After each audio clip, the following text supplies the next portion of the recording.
मवद्दत, अल्लाह अकबर, जहां मोहब्बत हो वहां मवद्दत भी हो, जरूरी नहीं है, लेकिन जहां मवद्दत होती है वहां मोहब्बत जरूर होती है। इसलिए अब मोहब्बत और मवद्दत में फर्क क्या है, आसान जबान में समझने की कोशिश करें।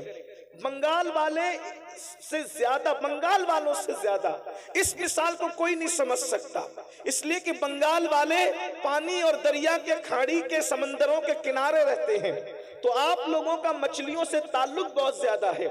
आपने देखा होगा कि मछली के दरिया के कई जानवर हैं, पानी के कई जानवर हैं, उसमें से एक मेंढक भी है, केकड़ा भी है, मछली भी है, लेकिन अपने ज़ौक़ के मुताबिक उसको आप गाली मत समझिएगा, समझाने के लिए मैं बतौर ज़ौक़ ये बात कह रहा हूं कि मेंढक और केकड़ा ऐसे मुनाफिक हैं कि जब पानी में जाते हैं तो उनका जीवन पानी हो जाता है, लेकिन जब उनको बाहर निकाला जाता है तो वो सांस लेकर भी जी लेते हैं, इसलिए कि वो पानी से मोहब्बत करते हैं, सिर्फ मवद्दत नहीं करते।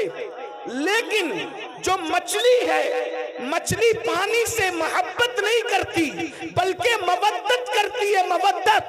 अगर कोई कहे मछली भी, अरे ये गंदले पानी में क्या पड़ी हो, चलो मोहम्मद अली फैजी ने तुम्हारे लिए मखमल का बिस्तर सजाया है, कफील अंबर ने तुम्हारे लिए शीश महल बनाया है, सैयद फैजान अशरफ साहब ने आपके लिए कुर्सी टेबल पर गद्दे लगाए हैं, जरा वहां चैन ले लो। मगर वो कितनी फीवर मोहब्बत करती है, वो कहती है मुझे पानी के अलावा कुछ समझ ही में नहीं आता, मुझे किसी का मखमली चादर नहीं चाहिए, किसी के गद्दे नहीं चाहिए, बल्कि मुझे तो सुकून सिर्फ पानी में मिलेगा और सिर्फ पानी में मिलेगा। उसके बाद लोग पानी से निकाल लेते हैं, वो तड़पती रहती है, तड़प तड़प के मर जाती है, किसी से दिल नहीं लगाती, मरने के बाद काट ली जाती है, काटने के बाद आग पे जला दी जाती है, जलाने के बाद पका ली जाती है, पकाने के बाद दांतों तले चबा चबा करके खा ली जाती है। लेकिन आप जानते हैं, जाकर के पूछो इल्म वालों से, जाकर के पूछो डॉक्टरों से, जाकर के पूछो हकीमों से, किसी खाने को खाकर इतनी प्यास नहीं लगती जितनी मछली को खाने के बाद प्यास लगती है। मछली बता रही है जब तक जिंदा थी तब भी पानी पानी करती थी, मर के पेट में आ गई, अब भी पानी से रिश्ता नहीं टूटा।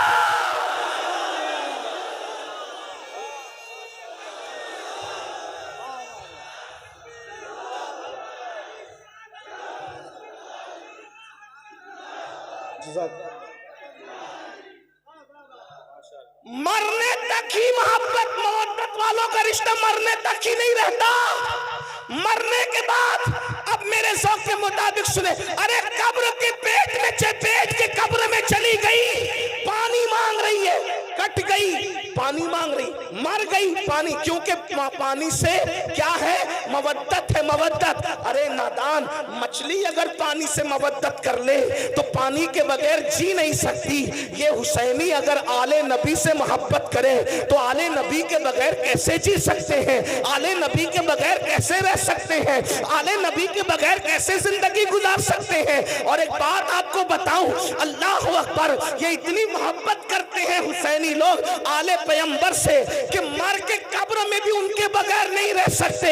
जैसे मछली पानी के बगैर पेटों में नहीं रहती, वहां भी पानी पानी पानी करती है और इंसान को पानी पीना पड़ता है। अल्लाह ने मवद्दत का हुक्म दिया, लेकिन जानता है ना कि ईमान वाले मवद्दत करेंगे तो रहेंगे नहीं इनके बगैर। इसीलिए अल्लाह अकबर, आले पैगंबर को सिर्फ मदीने में नहीं रखा बल्कि जमीन के कोने कोने में फैला दिया। अगर तुम इनके बगैर नहीं रह सकते तो हम भी इनके बगैर नहीं रखेंगे। मुसलमानों का कोई मोहल्ला ऐसा नहीं होगा, कोई शहर ऐसा नहीं होगा, कोई गांव ऐसा नहीं होगा जहां पैगंबर मौजूद न हो। जहां जहां तुम्हारी बस्ती बसेगी वहां वहां आले पैगंबर वहां पहुंच जाएगा। हिंदुस्तान में इस्लाम बाद में फैलेगा, पहले ईमान वालों की ग़िज़ा आले पैगंबर मुहम्मदुर रसूलुल्लाह की औलाद मोइनुद्दीन अजमेरी की शक्ल में हिंदुस्तान पहुंच जाया करेगा। अंदाजा फरमाए, फिर कभी कुतुबुद्दीन बख्तियार काकी की शक्ल में आले रसूल आएंगे, फिर कभी महबूब इलाही की शक्ल में आएंगे, फिर कभी मखदूम अशरफ की शक्ल में आएंगे, फिर कभी साहिबुल बरकात की शक्ल में आएंगे, फिर कभी वारिसे देवा की शक्ल में आएंगे। यानी तुम्हारे दरमियान, और तुम जमीन पे रहोगे तो भी वो तुम्हारे साथ रहेंगे, और जमीन के अंदर रहोगे तो भी तुम्हारे साथ रहेंगे। तुम्हें सिर्फ मोहब्बत करना है। मैं सोचता हूँ या अल्लाह, कब्र की फिक्र वो क्या करे जिसके साथ नबी और आले नबी।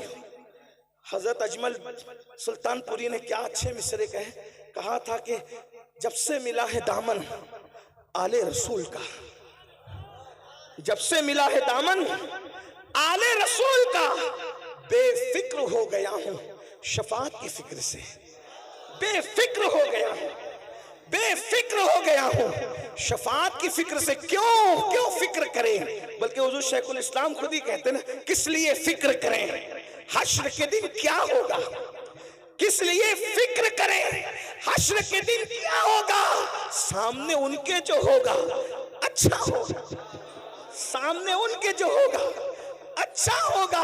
अल्लाह अकबर। तो मवद्दत मोमिन करता है हुजूर की आल से, जिएगा भी उनके बगैर नहीं, मरेगा भी उनके बगैर नहीं। अब आपसे पूछता हूं, क्या हम मवद्दत करते हैं? बात यह है, मेरे एक भाई ने, अल्लाह उनके हाथों को सलामत रखे, गाजी अब्बास के अलम के सदके उन्होंने हाथ उठा दिया। चले सभी उठा लेते हैं। अल्लाह पाक मोहब्बत करते हैं सब लोग, अल्हम्दुलिल्लाह मवद्दत करते हैं। अब यहाँ मुझे जो बात कहनी है, बात तो बहुत सी कहनी थी, लेकिन ये दुआ का वक्त है, तकरीर का वक्त नहीं है।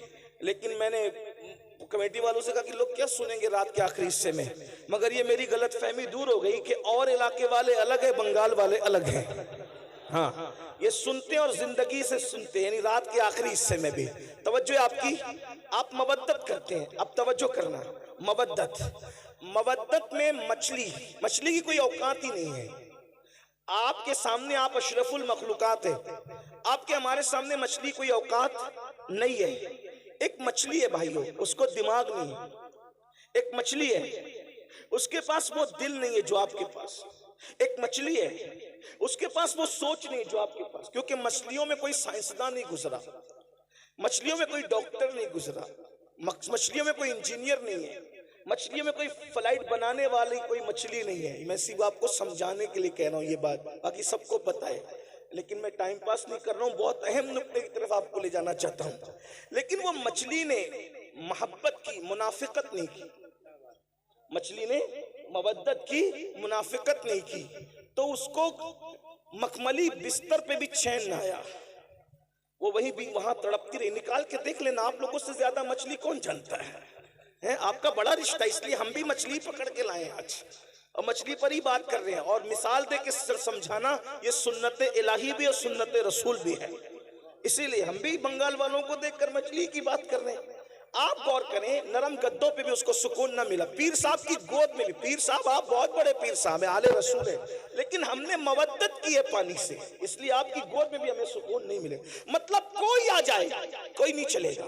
तवज्जो, मवद्दत में कोई आ जाए कोई नहीं चलेगा। बात समझ में आती है? कोई आ जाए कोई नहीं चलेगा, सिर्फ पानी।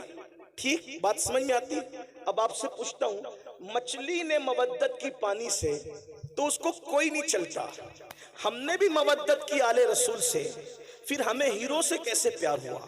एक सवाल है, मेरा सवाल है, मवद्दत की है या केकड़े की तरह मुनाफिकत की है?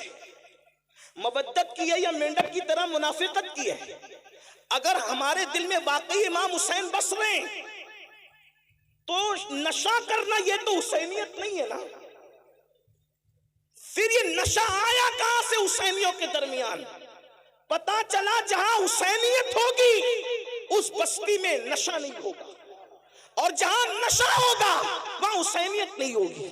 इसलिए कि मछली से सीखा कोई नहीं चलेगा, तो नशा कैसे चल रहा है? ज़िना की फिल्में कैसे चल रही है? वहां पे इमाम अली मकाम ने आखिर में सजदा भी कर लिया, और हमारी जिंदगी में कोई सजदा ही नहीं। हम जलसे में तो 6 घंटा तन के बैठ सकते हैं, क्या हम नमाजों के लिए भी ऐसी टाइम निकालते हैं? क्या हमारा टाइम नमाजों के लिए भी ऐसे ही निकलता है? अगर ऐसे ही निकलता है तो मुबारकबाद के मुस्तहिक हो, और अगर ऐसे नहीं निकलता, मस्जिदें सूनी कर रहे हो, तो बड़ी माजरत के साथ बंगाल वालों, मवद्दत का दावा इमाम हुसैन के साथ है, लेकिन आप बिल्कुल कूफा वालों के नक्शे कदम पर हो। फर्ज तक शायर ने कहा था कि दिल तो आले नबी के साथ है और तलवारें बनु उमैया के साथ हैं। बड़ी माजरत के साथ कहीं ऐसा तो नहीं कर रहे हैं कि हमारे अल्फाज आले नबी के साथ है और हमारा किरदार यजीदी किरदार बन गया? बताओ, एक इंसान जो औरत पर कोई पाप की नजर डाले, अपनी साली पर, अपनी मोहल्ले की औरत पर, कोई चाहने वाली लड़की पर अगर पाप की नजर डाले, वो हुसैनियत के रास्ते पे कैसे हो सकता है? इसलिए कि वहां तो इतनी फनाहियत है, वहां तो इतने जज्बात हैं कि अल्लाह अकबर, अहलुल बैत अहलुल बैत अहलुल बैत। और अहलुल बैत ने जिसको चाहने का हुक्म दिया वही, अहलुल बैत जिससे मोहब्बत करने का हुक्म दिया वही, अहलुल बैत ने जिससे बारात का इजहार कर दिया, फिर वो कोई हो फिर वो उससे बारात कर लेते हैं। अहलुल बैत ने कहा सिद्दीक अकबर से मोहब्बत करना, वैसे ही मोहब्बत की जा रही है। फारूक आजम से मोहब्बत करना, वैसे ही मोहब्बत की जा रही है। उस्मान गनी से मोहब्बत करना, वैसे ही मोहब्बत की जा रही है। मौला अली से मोहब्बत करना, वैसे ही मोहब्बत की जा रही है। मौलाए कायनात, तो ये तो असल सादात है, लेकिन तरतीब के एतबार से नाम आ गया तो मैंने पढ़ दिया। साद से मोहब्बत करना, सईद से मोहब्बत करना, अबू हुरैरा से मोहब्बत करना। आपसे पूछना चाहता हूं मुसलमानों, जब हमें अल्लाह ने कुरान में मवद्दत का हुक्म दिया, कुदरत जानती है इस बात को, अल्लाह जानता है इस बात को, जो जिससे मोहब्बत करता है उसके नक्शे कदम पे चलता है, अल्लाह अकबर, उसके रास्ते पे चलता है। अंदाजा फरमाए, जब तुम अहलुल बैत से मोहब्बत करोगे तो उन्हें शराब से नफरत है, तुम्हारे दिल में कभी शराब से मोहब्बत पैदा नहीं हो सकती। अहलुल बैत से मोहब्बत करोगे, उनके दिलों में ज़िना की नफरत है, वो तो ज़िना का नाम सुनना भी नहीं चाहता। बड़ी माजरत के साथ आज 16-16, 17-17 साल के लड़के ज़िना की फिल्में देख रहे हैं। अपने मोबाइल के अंदर क्या देख रहे हो, क्या तक रहे हो? अल्लाह अकबर, बड़ी माजरत के साथ अल्लाह अकबर, इमाम हुसैन ने जो यजीद का बाइकाट किया है उसकी सबसे बड़ी वजह क्या है? मेरे इमाम को नामे यजीद से सिर्फ नफरत नहीं थी, बल्कि किरदार यजीद से नफरत थी। मोहब्बत का तकाजा ये है, महबूब जिस चीज से नफरत करे उसे छोड़ दिया जाए, उसे तर्क कर दिया जाए।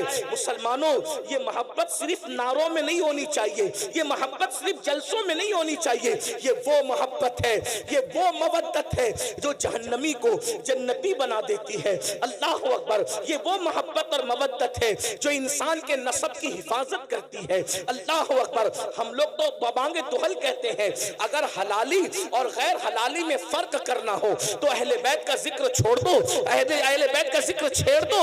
जिनके चेहरे खुशी से मचल जाएंगे इंशाअल्लाह वो हलाली है, और जिनके चेहरे बुझ जाएंगे तो फिर उसके बाद वो खुद ही अपने नसब की तहकीक कर ले, हम क्या कहें उसके बारे में। अल्लाह अकबर, जिनके दिलों में ईमान है उनके चेहरे खिल जाएंगे, जिनके दिलों में निफाक है उनके चेहरे बुझ जाएंगे। याद रखना, हर जमाने में अहलुल बैत से मोहब्बत की है मोमिनों ने, लेकिन किस तरह उनके नक्शे कदम पर चलते हुए हम लोग सिर्फ नारे नारे नारे नारों में इतने डूब गए अल्लाह अकबर कि हम तो हकीकतों को भूल गए, हकीकतों को फरामोश कर गए। अल्लाह अकबर, एक मछली से सबक लिया होता, मछली से, अल्लाह अकबर, उसने क्या मवद्दत का हक अदा किया, मरने के बाद भी उसने पानी की मोहब्बत को नहीं छोड़ा।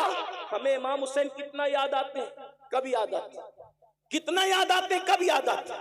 खून हुसैन जो मैदान करबला में बहा है, कभी उसका एहसास किया? मैं आपके सामने कोई शहादत नहीं पढ़ना चाहता, लेकिन एक बात रखना चाहता हूं, इतनी देर से बैठे हो तो हुसूल बरकत के लिए मैं एक शहादत आपके सामने पढ़ के सुनाना चाहता हूं। एहसास करो, मोहब्बत है ना, मवद्दत है ना, इस कुर्बानी को कौन याद करेगा? अल्लाह ने आपको भी औलाद दी होगी, अल्लाह की अता से हम लोग भी औलाद वाले हैं। थोड़ा गौर कीजिए, जरा तवज्जो कीजिए। जब बकरीद के मौके पे अल्लाह ने कुर्बानी का हुक्म दिया तो उसमें भी रसूलुल्लाह ने हमें पाबंद कर दिया कि जानवरों के बच्चों की कुर्बानी नहीं होगी। तवज्जो तवज्जो फरमाओ, अल्लाह की राह में भी जानवर के बच्चे कुर्बान नहीं किए जाएंगे। ऊंट कम से कम 5 साल का चाहिए, क्योंकि 5 साल में ऊंट जवान होता है। उसके बाद का जो जानवर है वो कम से कम 2 साल का चाहिए, क्योंकि वो जानवर जिन्हें बकरा अरबी में कहते हैं वो 2 साल की उम्र में जवान होता है। उसके बाद का जो जानवर है जिसे उर्दू में बकरा कहते हैं, उसको कम से कम 1 साल का होना चाहिए, क्योंकि वो 1 साल में जवान हो जाता है।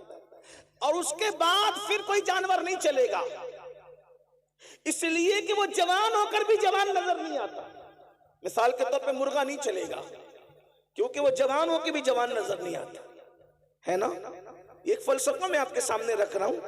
हाँ, तो जो जवान दिखते हैं फिर उसके बाद तसुर्रुन नाज़रीन, जवानी ऐसी हो तसुर्रुन नाज़रीन के एक नजर में भा जाए, ठीक, लेकिन बच्चा नहीं चलेगा। अगर कोई बकरा 6 महीने का लेकर आए तो नहीं चलेगा, क्योंकि वो बच्चा है। यानी अल्लाह की राह में कुर्बानी करने के लिए कुर्बानी बच्चों पर नहीं होगी, जवानों पर होगी। बस इतना समझ में आ गया। लेकिन ये करबला है, एक तरफ अल्लाह का दीन है और एक तरफ जवान बेटे सब कुर्बान कर दिया। और जब 6 महीने का मासूम झूले में खेल रहा है, खेल क्या रहा था, हाय हाय, वहां तो खेलना ही नसीब कहां था, बल्कि खेमे का पानी बंद हो गया है। और शहजादा अली अकबर हमारे मुर्शिद, लोग शहजादा अली अकबर को बच्चा कहकर या बच्चा समझकर नजरअंदाज करते हैं। ये गौसे पाक के दादा हैं, जिसे अली असगर कहते हैं। इस एतबार से इनको सुना करो। उम्र 6 महीने की है, लेकिन चूंकि बाप का जो भाई होता है वो दादा ही होता है, इसका ख्याल रखना चाहिए। गरीब नवाज के दादा हैं ये इमाम अली असगर। आप ये ना समझे कि कोई छोटा बच्चा है, ये हमारे बड़ों बड़ों का दादा है, हमारे पीरों का दादा है, पीराने पीर के दादा है। इमाम अली असगर, शहजादा अली असगर पाक चूल्हे में है, और प्यास इतनी है कि प्यास की वजह से जबान बाहर करते हैं, और कभी हाथों को समेटते हैं और कभी हाथों को फैलाते हैं, कभी पैरों को समेटते हैं और कभी पैरों को फैलाते हैं। ऐसे में प्यास की शिद्दत जब शहजादा अली असगर को बेचैन करती है, और उस बेचैनी के अंदर इमाम अली असगर कभी कभी बेहोश हो जाते हैं, बेहोशी की कैफियत तारी हो जाती है। तो बंगाल वालों, ये तारीख करबला है कि जब साकिए कौसर के नवासे का बेटा प्यास की शिद्दत की वजह से बेचैन, बेकरार, मुस्तरिब होकर के बेहोश होता है, तो उस वक्त उनकी बेहोशी के बाद उस खेमे के अंदर इतना पानी भी नहीं होता कि उनके चेहरे पर छींटे दे करके उनको होश में लाया जा सके। जरा गौर फरमाएं, अल्लाह अकबर, इमाम हुसैन की मेहनत, करबला वालों की मेहनत, जरा अंदाजा तो फरमाएं, जरा गौर तो करें। अल्लाह अकबर, बहुत आसानी के साथ मस्जिदें छोड़ दे, मस्जिदें वीरान कर देते हो, नमाजों को तर्क कर देते हो, नमाजों को छोड़ देते हो, बहुत आसानी के साथ ज़िना की फिल्में देखते हो। कभी सोचा आले नबी ने दीन बचाने के लिए कितनी बड़ी कुर्बानी दी है, कितनी अजीम कुर्बानी दी है। अल्लाह अकबर, जवानों को तो कुर्बान कर ही दिया, लेकिन नन्ना सा 6 महीने का मासूम बचा। अल्लाह अकबर, पानी का बहाना था और असल शहादत का जाम पिलवाना था। सैयदा ज़ैनब पाक अपने भाई के पास आती हैं और आने के बाद कहने लगी, भैया ये 6 महीने का नन्ना सा बच्चा है, बेहोश होता है पानी के लिए, नर्म नर्म हंसलियों वाला बच्चा। भैया हमारे खेमे में पानी नहीं है, रोता है, हाथों को समेटता है, पैरों को समेटता है, पैरों को फैलाता है, अब इसकी प्यास नहीं देखी जाती। भैया एक काम करें कि इसे पानी पिला करके ला दें। अल्लाह अकबर, मेरे इमाम ने बहन को कभी ना नहीं कहा था। इमाम ने बहन से फरमाया, नहीं, मेरे खानदान खानदान की रीत नहीं है कि हम किसी से कुछ मांगे, कुछ तलब करें। हम देने वाले लोग हैं, हम किसी से मांगते नहीं हैं। अल्लाह अकबर। इतना सुनना था। बहन ने कहा भाई आपको अम्मी फातिमा का वास्ता है, आप एक काम करें उन ले करके जाएं, इसलिए कि ऐसे पानी तलब करेंगे तो शायद वो पानी न दें और कहें कि बच्चों के बहाने से तुम पी लोगे, तो कम से कम बच्चे को ले जाएं। बच्चा ले जाओगे, उनसे कहना अपने हाथ से पिला दें। आपको वास्ता आपकी अम्मी सैयदा फातिमा का है। जब माँ का नाम सुना तो सैयदना इमाम अर्श मकाम ने माँ के नाम का लिहाज करते हुए, माँ के नाम की ताज़ीम करते हुए अल्लाह अकबर नन्हे से मासूम को अपनी गोद में लिया। 6 महीने के लिए अस्कर है। बहनों की भी तवज्जो, आप सबकी तवज्जो। इसी पर मैं अपनी बात मुकम्मल करना चाहता हूँ, लेकिन जरा गौर करो। अहले बैत से मोहब्बत का दावा करने वालों, अहले बैत से इश्क का दावा करने वालों, अहले बैत से मवद्दत का दावा करने वालों, मुझे बताओ तो सही। अल्लाह अकबर। अगर किसी ने कुर्बानी देते देते, अगर किसी ने मेहनत करते करते 10, 20, 50 हजार रुपए खर्चा किए तो उसको एहसास होता है कि मैंने इतने खर्च किए थे मस्जिद बनाने के लिए, मदरसा बनाने के लिए, खानका बनाने के लिए, इसको पढ़ाने के लिए, उसको पढ़ाने के लिए। ये नबी का घराना है। जितने लाए थे मौला हुसैन सब कुर्बान कर गए। और आखिरी में जब 6 महीने का नन्हा सा मासूम बचा, उसको गोद में लिया। धूप कड़कड़ाती धूप थी, अल्लाह अकबर, चिलचिलाती धूप थी, करबला के रेगजार थे। ऐसे में मेरे इमाम ने अपनी आस्तीन का साया अपने बच्चे के चेहरे पे किया और उसके बाद पैदल यजीदियों की तरफ बढ़े। यजीदी आपस में बातें करने लगे। हुसैन बोझल कदमों से आ रहे हैं, हमारी तरफ आ रहे हैं। ऐसा लगता है कि कहीं हुसैन बैत के लिए तो नहीं आ रहे हैं। लेकिन मेरे इमाम जैसे उनके सामने पहुंचे, मौर्रिखीन लिखते हैं आपने फरमाया देखो ये मेरा नन्हा 6 महीने का बच्चा है और ये प्यास की वजह से कभी हाथों को समेटता है, कभी हाथों को फैलाता है, कभी पैरों को समेटता है, कभी पैरों को